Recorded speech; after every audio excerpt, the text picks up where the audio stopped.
nandito ako ngayon. Itong lote na to ay 702 square meters. Commercial lot along Crisanto de los Reyes.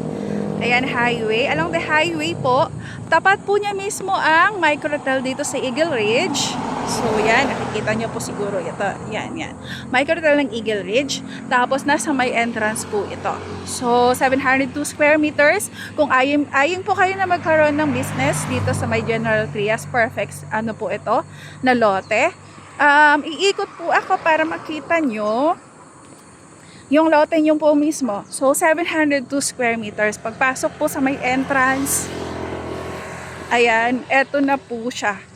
So, etong first lot po nito, corner lot, along the highway, ayan po yung 702 square meters.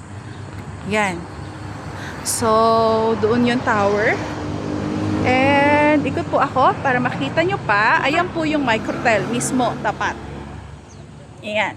Then, ayan yung highway. So, dyan sa tapat na yan ay commercial lots din po.